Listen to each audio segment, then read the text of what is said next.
going to a different economy, and we're going to be learning more about that as we go. But clearly, we're learning that things can be done from remote locations. We're learning that technology can replace people even more than we thought.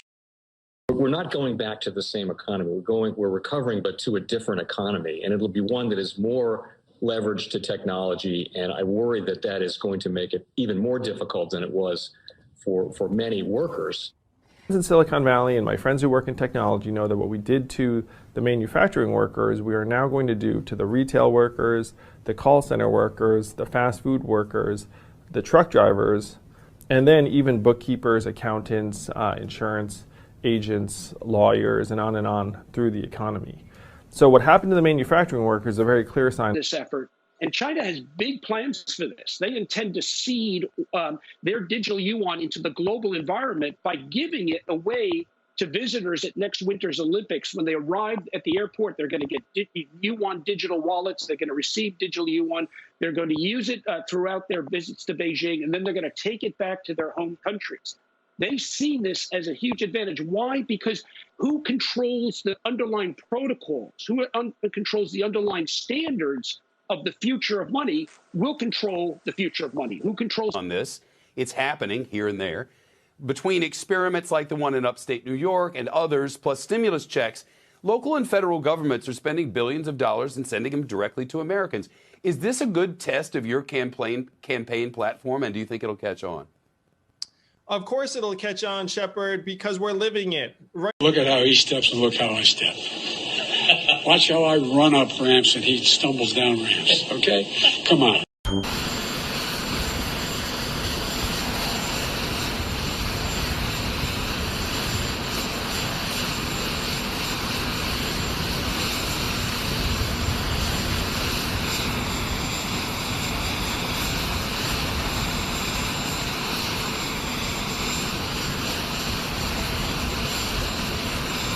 Welcome to the Crypto Teacher. And guys, I come back with that video just to make you think. Now guys, we've been having a lot of the Hegelian dialectic in the media. Right now, we have the Asian community being targeted. But guys, we know this is the New World Order has planned all of this out. We know this for a fact. I show you the Anthony Sutton videos. Remember, the New World Order goes off divide and conquer. The New World Order goes off managing conflict. In America, it's mainly been black versus white. And that's how the New World Order keeps the slaves intact and stay in control. But since we know China and the Asian connection is going to rise, we see that in cryptocurrencies. We know with the Fourth Industrial Revolution, who's leading that? It's Asia. Of course, that's the reason why we have to sit our friends and family down, so therefore they don't fall for this. Now what we have America versus Asia. We know America is in the decline. They shut down all the small businesses. We know this. And we know the rise of Asia. And also the Belt and Road is going to be so important. But when it comes to this divide and conquer, it's very powerful. And the reason why it's very powerful, because not only do they have all the media, but now social media. Don't forget, everybody has a voice.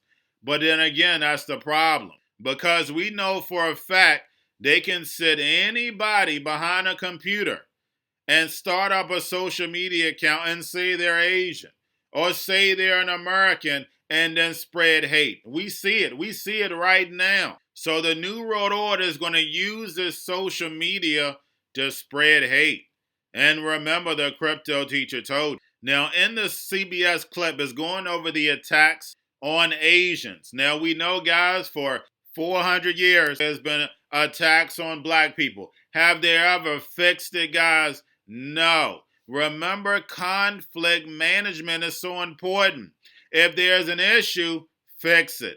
They don't want to fix it. If they fix it, guys, they get no more control, no more money. They don't want to fix it. Same reason why they give you drugs instead of fixing the issue, because they want you to keep coming back. And that's the same thing with this divide and conquer. We have to stop falling for it. We are tribal by nature. But guys, you have to use the God consciousness, the mind. When you're seeing these articles, these TV clips, think, does this make any sense? And no, it does not. None of it makes any sense. You have to question things. We didn't hear anything about these attacks while the C word was going on to after a year when Biden is in office. And also, Biden is now attacking Russia. But guys, we know that we're going to have World War III. We know it's coming. We know it's right down the road, but it was already set up. It's going to be the rise of China in the Fourth Industrial Revolution and the fall of America to Babylon. Because remember, when it comes to the New World Order, everything is planned out. Y'all have a wonderful day.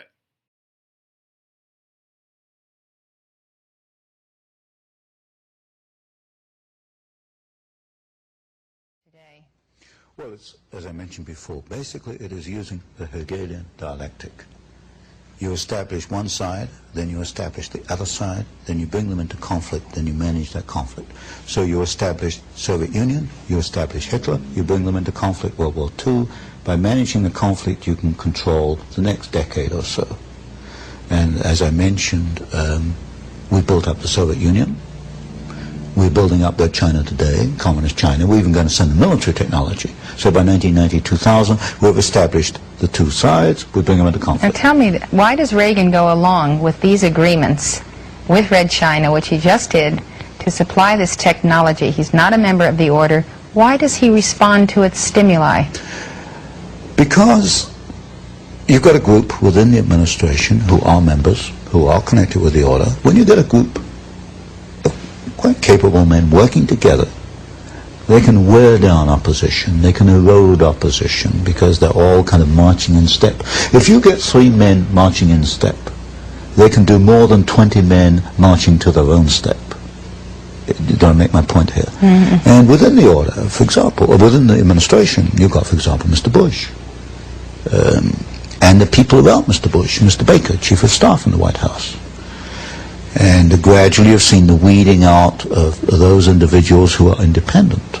They've either resigned or they've moved out to other departments. So in effect the order has taken over very gradually, very carefully, without any fanfare. How is the order then managing the conflict in the Middle East? It's hard to believe that the Arabs or the Iranians or the Iraqis are actually under anyone's control except their own.